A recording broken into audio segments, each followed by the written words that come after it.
और जब देश आजाद हुआ, बताइए, कोई बौद्ध रियासत थी? नहीं। कोई क्रिश्चियन रियासत थी? नहीं। कोई पारसी रियासत थी? नहीं।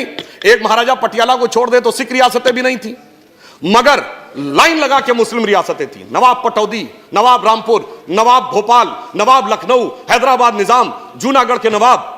फिर ऐसे हालात क्यों हो गए कि आज बाकी सब पढ़ाई लिखाई में आगे और बाकी सारी चीजों में आगे? देश की सबसे अधिक पढ़ी लिखी कम्युनिटी कौन है? पारसी, 0.1% की माइनॉरिटी है। सबसे प्रॉस्परस कम्युनिटी कौन है? जैन, 1% की माइनॉरिटी है। सबसे एंटरप्रेन्योर कम्युनिटी कौन है? सिख, 1.8% की माइनॉरिटी है। अगर इन सबको प्रॉस्पेरिटी, एजुकेशन, आगे बढ़ने के सारे अवसर मिल रहे हैं, तो माइनॉरिटी में जो प्रचंड मेजॉरिटी है उसके साथ कैसे समस्या आई, विचार करने का विषय। कि गंगा जमुनी तहजीब ये थी, संयोग तो ये था, मगर इनकी नजर किधर जाती है? जितने मैंने नाम गिनाए, इनके लोगों की कभी जयंती मनाते हुए वो लोग नजर आए जो आज प्रदर्शन करते नजर आ रहे हैं? वो लोग आज नजर नहीं आते। वो तो आज कहते हैं हमने 800 साल इस देश पे हुकूमत की। अभी कुछ दिन पहले बयान दिया और फिर कहते हैं कि साहब हम तो मजलूम हैं, हमें अधिकार मिलना चाहिए। ऐसी विचित्र स्थिति आज के देश में आकर खड़ी करने का प्रयास किया जा रहा है जो सत्य से बिल्कुल परे है। आपने कभी नहीं सुना होगा पूरी दुनिया में कि कोई यह भी कहे कि हमने इस देश पे शताब्दियों तक हुकूमत की है और फिर यह कहे हमें स्पेशल स्टेटस मिलना चाहिए। मैं पूरी ईमानदारी से एक बात कहना चाहता हूं, जब यह देश आजाद हुआ 1947 में तो 567 रियासतें थी। यह बताइए, आज हम माइनॉरिटी की बात करते हैं, देश की सबसे अधिक पढ़ी लिखी कम्युनिटी कौन है? पारसी, 0.1% की माइनॉरिटी है। सबसे प्रॉस्परस कम्युनिटी कौन है? जैन, 1% की माइनॉरिटी है। सबसे एंटरप्रेन्योर कम्युनिटी कौन है? सिख, 1.8% की माइनॉरिटी है। अगर इन सबको प्रॉस्पेरिटी, एजुकेशन, आगे बढ़ने के सारे अवसर मिल रहे हैं, तो माइनॉरिटी में जो प्रचंड मेजॉरिटी है उसके साथ कैसे समस्या आई, विचार करने का विषय। और जब देश आजाद हुआ, बताइए, कोई बौद्ध रियासत थी? नहीं। कोई क्रिश्चियन रियासत थी? नहीं। कोई पारसी रियासत थी? नहीं। एक महाराजा पटियाला को छोड़ दे तो सिख रियासतें भी नहीं थी, मगर लाइन लगा के मुस्लिम रियासतें थी। नवाब पटौदी, नवाब रामपुर, नवाब भोपाल, नवाब लखनऊ, हैदराबाद निजाम, जूनागढ़ के नवाब।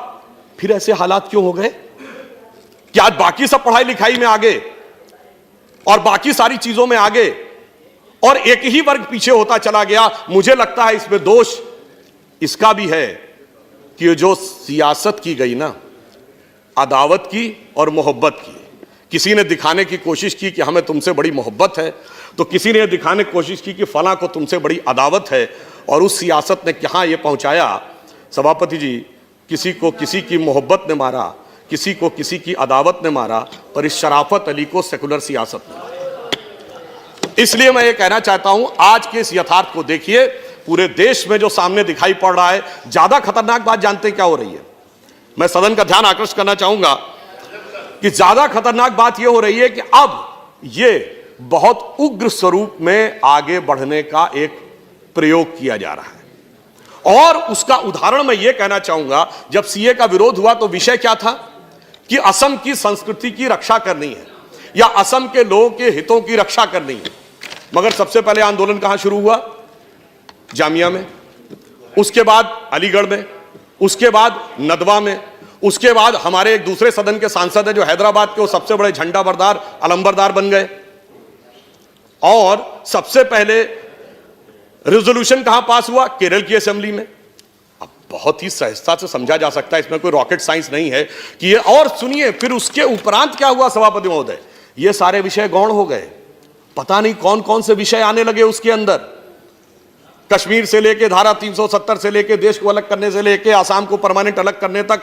तो ये देखकर यह मन में संदेह उत्पन्न होता है कि यह सारा का सारा जो घटनाक्रम है, हम सभी लोग बहुत जिम्मेदार लोग हैं, हमें यह समझना चाहिए कि ये सारी की सारी चीजें जो हो रही हैं, क्या हमारी गंगा जमुनी तहजीब के हिसाब से हैं, क्या हमारे संविधान के हिसाब से हैं, या जो संविधान में कमेटियों में लिखा उसके हिसाब से हैं, या फिर ये कोई एक खतरनाक प्रयोग है, हम जाने में अनजाने में उसके शिकार होते चले जा रहे हैं और देश और समाज को भी उसकी गिरफ्त में लाते चले जा रहे हैं। और जब कोई इस प्रकार का कार्य होता है तो मैं सिर्फ एक उदाहरण और फैक्ट कोट करना चाहूंगा। एक बहुत बड़े पत्रकार हैं मार्क टेली, जो 26 वर्ष भारत में रहे। बीबीसी के उन्होंने संवाददाता रहे, उन्होंने, पुरानी बात नहीं है सभापति महोदय, 22 सितंबर 2019 को आर्टिकल लिखा है।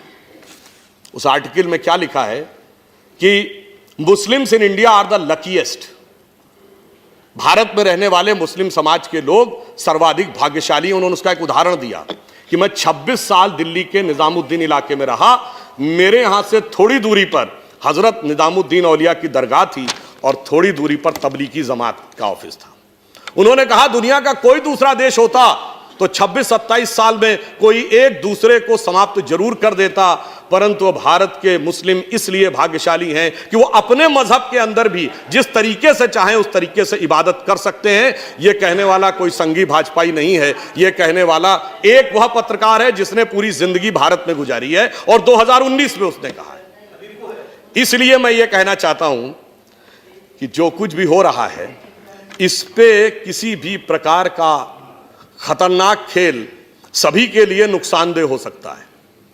यह नहीं सोचना चाहिए कि सिर्फ हमारा हित साधन होगा और दूसरे को क्षति होगी, अगर, और वो भी विशेषकर जब बगैर किसी आधार के यह बात हो रही हो।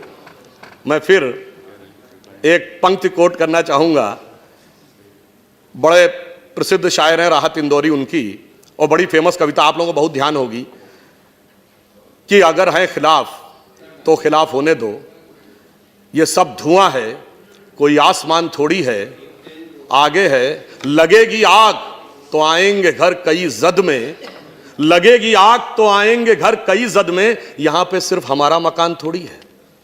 यह विचार बिल्कुल ध्यान रखिए कि हम सिर्फ अपना हित साधन करते हुए आगे निकल जाएंगे, ऐसा नहीं। और अंत में मैं ये कहना चाहूंगा, राष्ट्रपति जी के अभिभाषण के पहले, ये अगर आपको समझ में आ जाता तो दुनिया कुछ और होती साहब। अब मैं एक और बात कहना चाहता हूं, वो आपके लिए कहा, नहीं, सुनिए, वो अगर आप कहना चाहते हैं ना, आप तो चेयर को एड्रेस करें। मैं एक अंत में सिर्फ ये कहना चाहूंगा कि राष्ट्रपति महोदय के अभिभाषण के प्रथम बिंदु पे यदि हम जाएं, जो वहां से समाप्त करना चाहूंगा, प्रथम बिंदु पे जाएं तो उन्होंने क्या कहा, 21वीं सदी के तीसरे दशक की शुरुआत हो रही है। अब मैं कहना चाहूंगा जब 21वीं सदी और तीसरा दशक आए तो हमें थोड़ा सा, हम अगर गौर करें तो जब 20वीं सदी का पहला सूरज उगा था सन 1901, उस समय इस देश में किसकी सरकार थी? अंग्रेजों की। 20वीं दशक के मध्य में यानी 1951 में जब इस देश में पहला सूरज उगा तो इस देश में किसकी सरकार थी? कांग्रेस की। और 2001 में जब 21वीं सदी के पहले सूरज की पहली किरण इस धरती पे पड़ी तो इस देश में किसकी सरकार थी? अटल बिहारी वाजपेयी जी के नेतृत्व में भाजपा की। और दूसरे दशक में मोदी जी के नेतृत्व में स्पष्ट बहुमत की। तीसरा दशक शुरू हुआ तो दोबारा और अधिक बहुमत की। इसका मतलब नियति का संकेत है कि 20वीं सदी अंग्रेज की थी, 19वीं सदी अंग्रेज की थी, 20वीं सदी कांग्रेस की थी और 21वीं सदी भारतीय जनता पार्टी की है। इसलिए आप सब लोग इन विचारों को समझिए, साथ में आइए और जो देश में प्रदर्शन चल रहा है, जो ये विचार चल रहा है, ये पूरी तरीके से तथ्यों पे आधारित नहीं है और जिस प्रकार से आग लगाने का जो प्रयास हो रहा है उसे रोकने का प्रयास करिए। सत्य को ढकने का प्रयास मत करिए। जैसे सूरज को परछाई से ढका नहीं जा सकता, उसी ढंग से सत्य को ढका नहीं जा सकता। आप इस यथार्थ को समझिए, मिलकर साथ चलिए तो देश के लिए भी सत्य होगा। यह पंक्ति कह के समाप्त कहूंगा, अटल जी ने कहा था ना, भरी दोपहरी में अंधियारा सूरज परछाई से हारा। इसलिए अंतरतम का नेह निचोड़ें, बुझी हुई बाती सुलगाएं, आओ मिलकर दिया जलाएं। तो देश के इस दिशा में मिलकर कार्य करें, यही कहकर मैं अपना निवेदन समाप्त करता हूं। धन्यवाद।